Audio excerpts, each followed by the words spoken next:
পাহাড়, আমার পাহাড় দেখার ইচ্ছে কোনোদিনই ফুরোবে না, আর পাহাড় চড়ার নেশাও কোনোদিন মিটবে না। পাহাড় আমার কাছে শুধু একটা জায়গা নয়, এটা আমার ভালোবাসার আশ্রয়। যখনই পাহাড়ে যাই মনে হয় নিজের একান্ত একটা পৃথিবীতে ফিরে এসেছি। তাই যখনই পাহাড় চড়ার সুযোগ আসে তখন আর নিজেকে চার দেওয়ালের মধ্যে আটকে রাখতে পারি না। অদম্য এক টান আমাকে ছুটে নিয়ে যায় পাহাড়ের দিকে। ব্যস্ত জীবনের সব ক্লান্তি ফেলে রেখে আমি হারিয়ে যাই সেই নির্জন পথের ডাকে। আর সেই ভয়ঙ্কর সুন্দর অভিজ্ঞতার কথাই আজ বলতে চলেছি। তো শুরু করি আমার জার্নি দ্য সান্দাকফু। তো প্রথমেই আমরা পৌঁছে গেলাম নিউ জলপাইগুড়ি স্টেশনে, অর্থাৎ এনজিপি স্টেশনে। নামতেই দেখি হালকা এক পশলা বৃষ্টি হয়ে গেল। চারপাশটা একদম ফ্রেশ আর ঠান্ডা লাগছে। 3:11 বাজে, এক চালান বৃষ্টি হয়ে গেছে এখানে। আর আমরা ভাবছিলাম যে রাতের বেলা কাঞ্চনজঙ্ঘা দেখা যাবে। সব ভুলভাল খবর, কেউ বিশ্বাস করবেন না এসবে। স্টেশন থেকে কাঞ্চনজঙ্ঘা দেখার স্বপ্নই রয়ে গেল। স্টেশন থেকে বেরিয়ে আমরা দুজন আগে গরম গরম চা পান করে নিলাম। বৃষ্টির পরে সেই ঠান্ডা আবহাওয়ায় চায়ের স্বাদটাই আলাদা। তারপর একটু এগিয়ে গিয়ে আমরা একটা অটো নিলাম।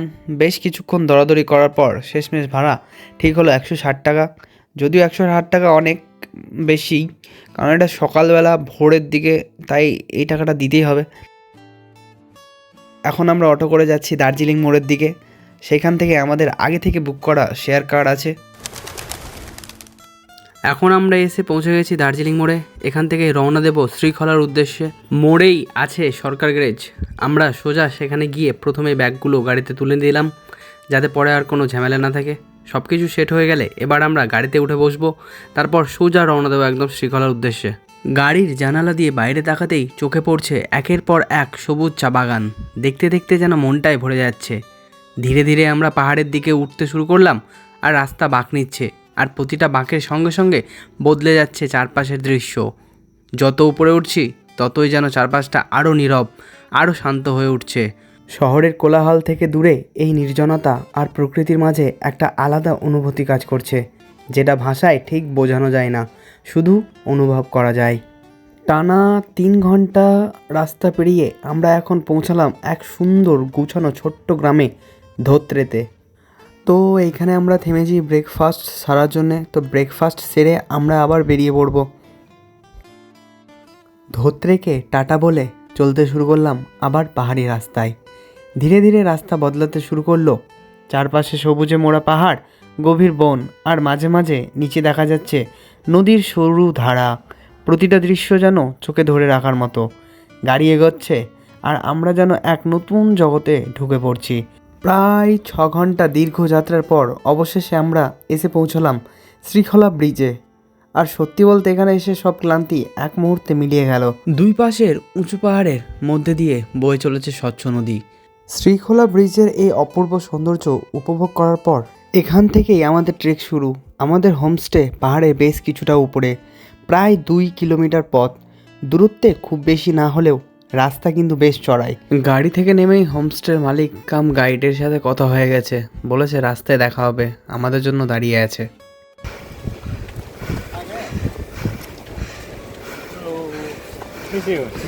बहुत अच्छा, कैसे आप? बहुत मोटा हो गया। आप भी मोटा हो गए थे। आपके लिए क्या है वो? मिठाई। Okay, thank you.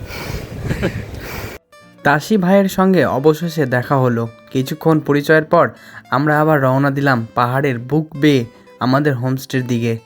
পথটা ধীরে ধীরে আরও সুন্দর হয়ে উঠছিল। ওপরে তাকালে নীল আকাশ, তার মাঝে সাদা তুলোর মতো মেঘ ভেসে বেড়াচ্ছে, আর চারপাশের পাহাড়ি প্রার্থনার পতাকাগুলো হাওয়ায় দুলছে। এর মাঝেই এক নাম না জানা পাহাড়ি কুকুর এসে আমাদের দিকে কৌতূহল ভরা চোখে তাকালো, যেন নতুন অতিথিদের চিনে নিতে এসেছে। হোমস্টের পথেই উঠতে উঠতে আমাদের চোখে পড়ল একটি ছোট্ট পাহাড়ি মনেস্ট্রি। এমনিতেই চারপাশের প্রকৃতি মন কেড়ে নিচ্ছিল, তার মধ্যে এই মনেস্ট্রিটা যেন আলাদা করে দৃষ্টি আকর্ষণ করলো। তাই আর দেরি না করে আমরা ঢুকে পড়লাম এর ভেতরে। ভেতরে গিয়ে যা দেখলাম তা সত্যি অপূর্ব। পুরো জায়গাটা অত্যন্ত সুন্দরভাবে সাজানো ও গোছানো। বাকিটা তোমরাই দেখে নাও।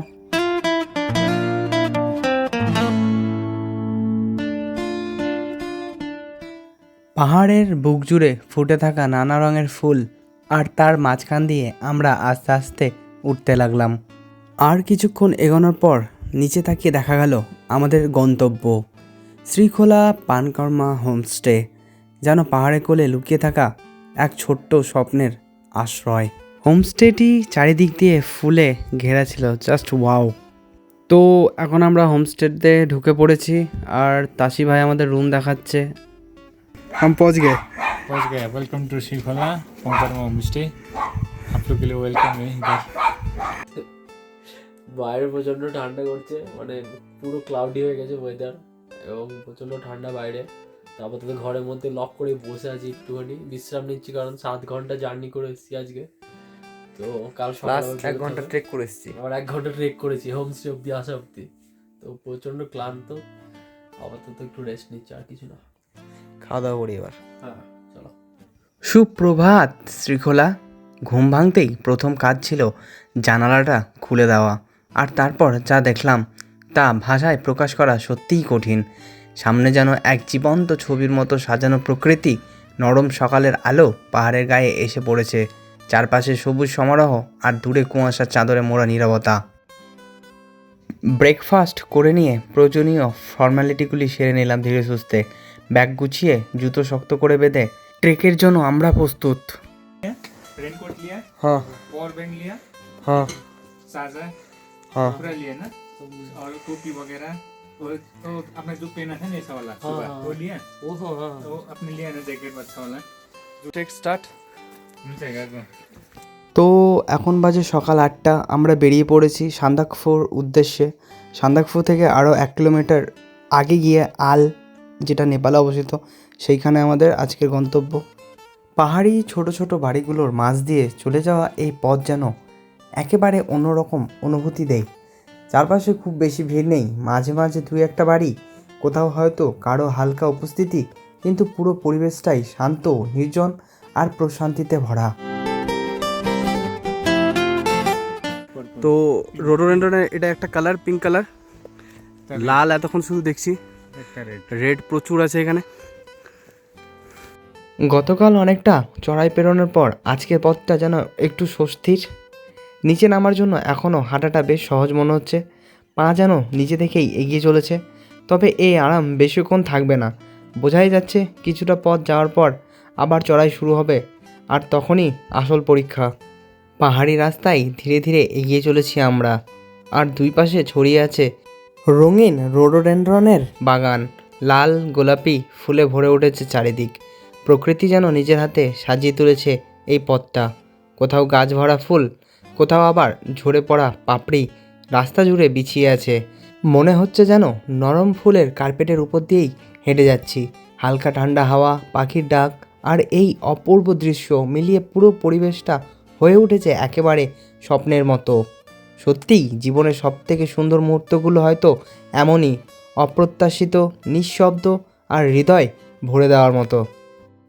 অনেকক্ষণ ধরে কানে ভেসে আসছিল পাহাড়ি নদীর জলের সেই পরিচিত মিষ্টি শব্দ। একটু একটু করে এগোতেই অবশেষে দেখা মিলল সেই নদীর। স্বচ্ছ জল বয়ে চলেছে নিজের ছন্দে, আর তার বুকের ওপর দিয়ে তৈরি হয়েছে এক ছোট্ট ব্রিজ। সাধারণ অথচ অসাধারণ সুন্দর। ব্রিজটার উপর দাঁড়িয়ে মুহূর্তের জন্য থেমে যেতে ইচ্ছে করে, শুধু সেই শব্দ আর দৃশ্যটাকে মন ভরে নেওয়ার জন্যে। কিন্তু সেই শান্ত মুহূর্তটা পেরিয়েই যেন শুরু হলো নতুন এক অধ্যায়। ব্রিজটা ক্রস করতেই পথটা বদলে গেল। এবার পাহাড় চড়াই, সামনে অপেক্ষা করছে আরও চ্যালেঞ্জ, আর সেই সঙ্গে আরও অজানা সুন্দর অভিজ্ঞতা। এখন আমরা গুরদুম গ্রামে অনেকটা পথ, মানে 3 থেকে 4 কিলোমিটার পথ পেরিয়ে নানা ওঠানামার গল্প সঙ্গে নিয়ে পৌঁছে গেছি। চারপাশে পাহাড়ের নীরবতা, মাঝে ছোট্ট গ্রাম আর সেই সহজ সরল জীবনের ছোঁয়া। সব মিলিয়ে এই জায়গাটা নিজস্ব এক শান্ত সৌন্দর্য আছে। মনে হয় এতটা পথ আসাটাই সার্থক। তবে এখানেই শেষ নয়, এখান থেকে আরও অনেকটা উঠতে হবে। সামনে অপেক্ষা করছে আরও খাড়া চড়াই, আরও কিছুটা পরিশ্রম, আর সেই সঙ্গে আরও নতুন দৃশ্য, নতুন অনুভূতি। তো যেই দিক থেকে ট্রেক শেষ হয়, মানে যেই পথ ধরে নেমে আসে, আমরা সেই পথ ধরে উঠছি। আমাদের আজকের ট্রেক হচ্ছে 16 কিলোমিটার সান্দাকফু, আর সান্দাকফু থেকে আল আরও 1 কিলোমিটার। তো টোটাল আমাদের আজকে ট্রেক 17 কিলোমিটার। জীবন পাহাড় চড়ার মতোই, কখনো আপ কখনো ডাউন, কিন্তু সত্যি কথা বলতে এখনও ডাউন পাইনি, প্রায় 2 ঘন্টা হয়ে গেল। তবুও থেমে থাকলে হবে না, যেতে হবে গন্তব্যে।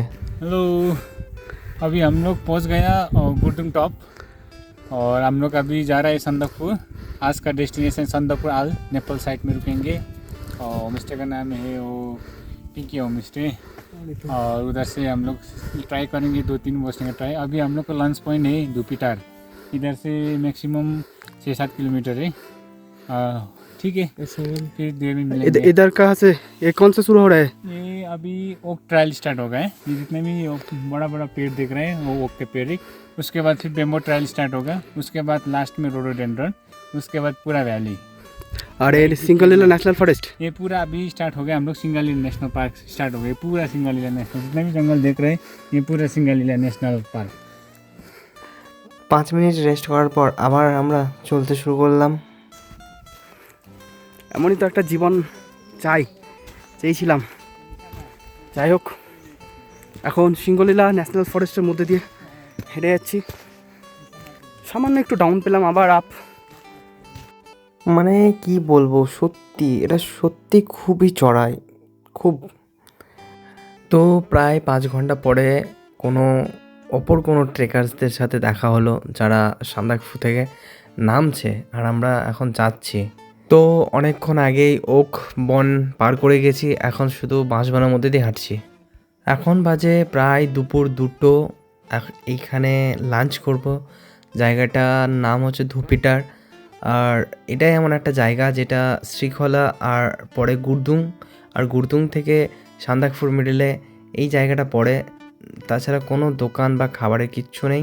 তো খাবার অর্ডার করে দিয়েছি, সেই সকাল 8টায় বেরিয়েছি, এখন 2টো বাজে। এইখানে খাওয়া দাওয়া করবো, আধা ঘন্টা টাইপের রেস্ট হবে বললো, তারপর আবার বেরিয়ে যাবো এখান থেকে। আমাদের খাবার রেডি, গরম গরম ম্যাগি আর তার উপরে ডিম ভাজা, পুরো জমে যাবে ব্যাপারটা।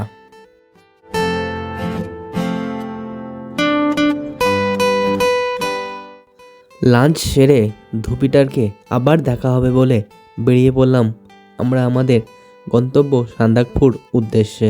রাস্তায় হাঁটতে হাঁটতে হঠাৎই খেয়াল করলাম আকাশটা যেন বদলে যাচ্ছে।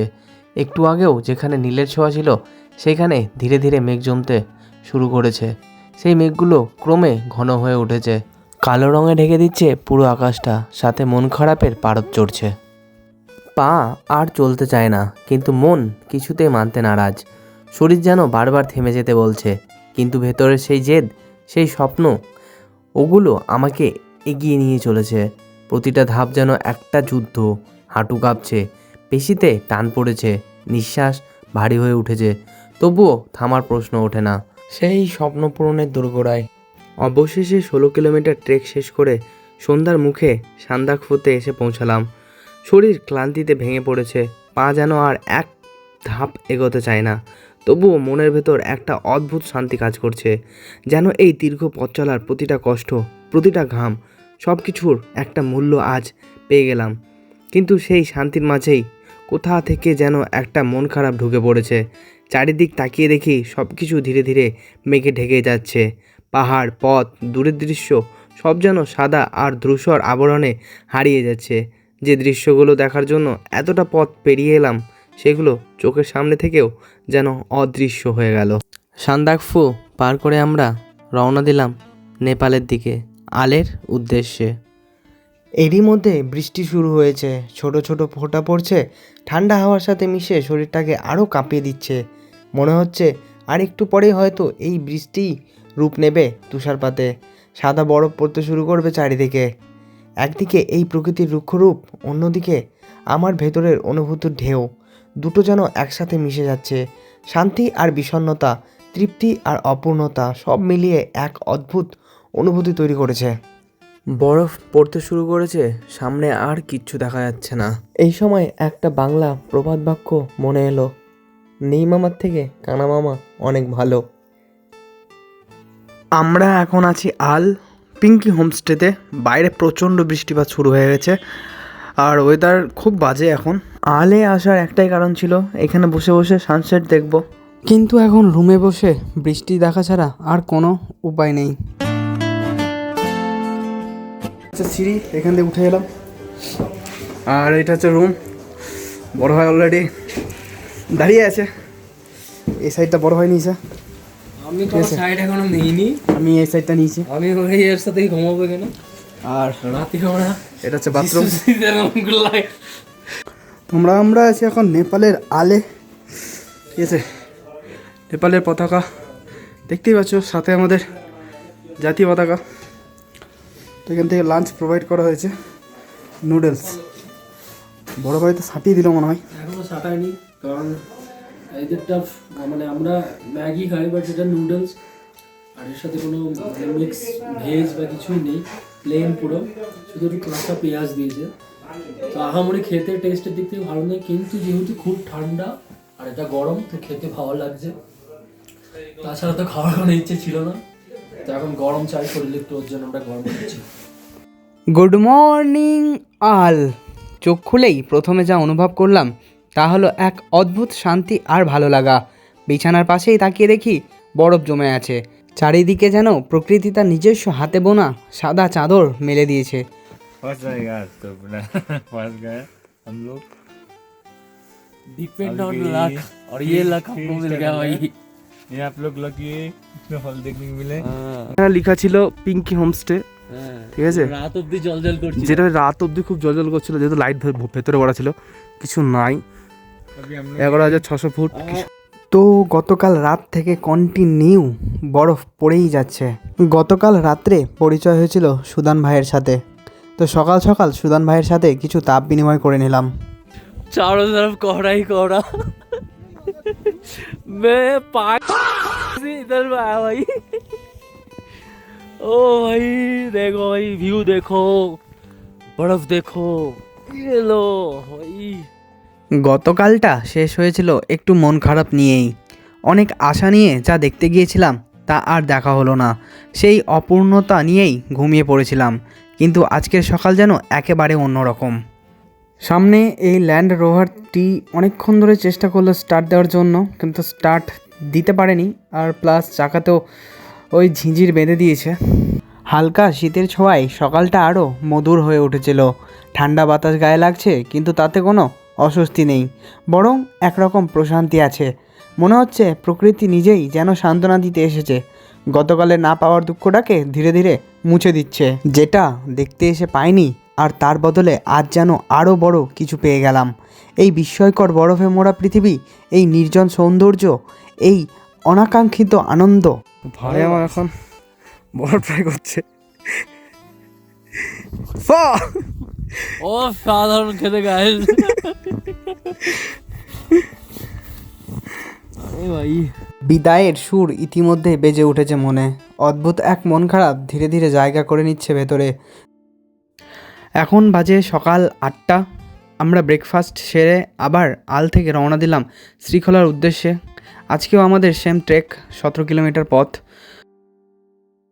এত কষ্টের মাঝেও কোথাও একটা ভালো লাগা কাজ করছে, কারণ প্রকৃতি যেন শেষ মুহূর্তে তার সবচেয়ে সুন্দর উপহারটা দিল। চারিদিকে বরফ জমে আছে, আকাশ থেকে নরম তুলোর মতো বরফ পড়ছে।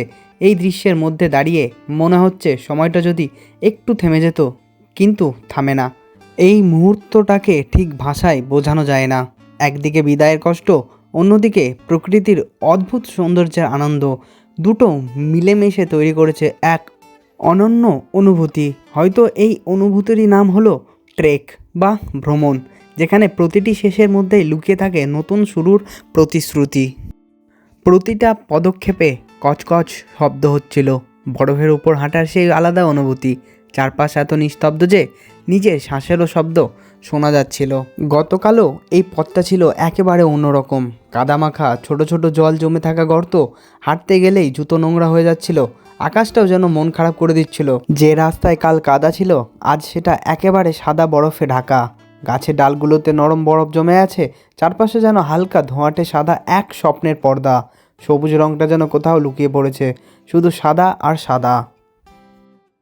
এখন আমরা আবার সান্দাকফুতে চলে এসেছি। আল কিছুক্ষণ হলো অতিক্রম করে ফেলেছি, আর এইখানে আরও বরফ বেশি পড়ছে।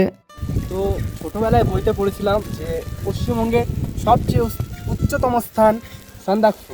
কিছুদিন আগেও বাচ্চাদের পড়িয়ে এলাম পশ্চিমবঙ্গের সবচেয়ে উচ্চতম স্থান সান্দাকফু আজ সেই স্বপ্ন পূরণের জায়গায় দাঁড়িয়ে আছে। এই সময় এত আনন্দ কাজ করছিল আর এত শীত করছিল যে কথা জড়িয়ে গেছিল। বুঝতেই পারছো নিজের স্বপ্ন পূরণটা হলে কেমন লাগে।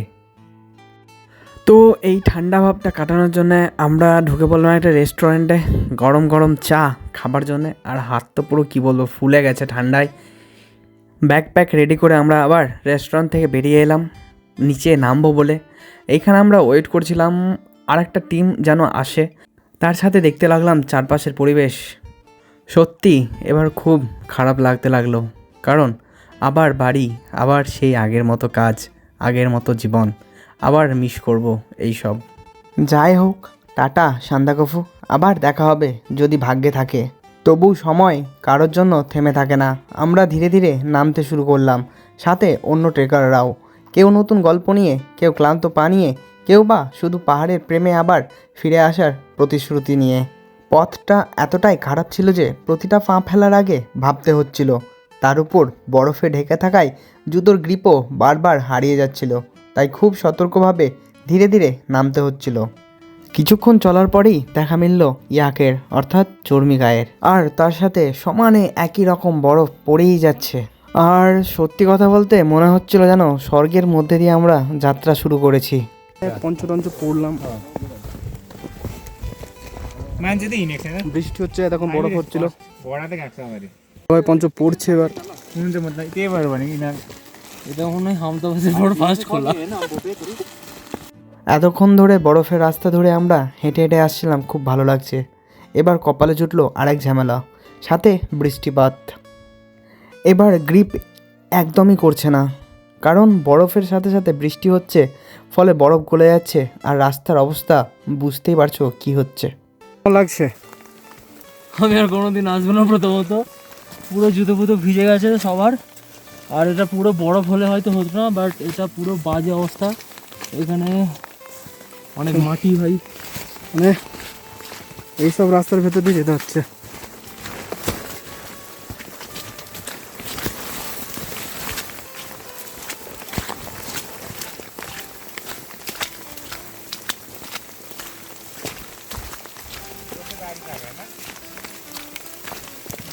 এই সেই লাঞ্চ পয়েন্ট ধুপিটার।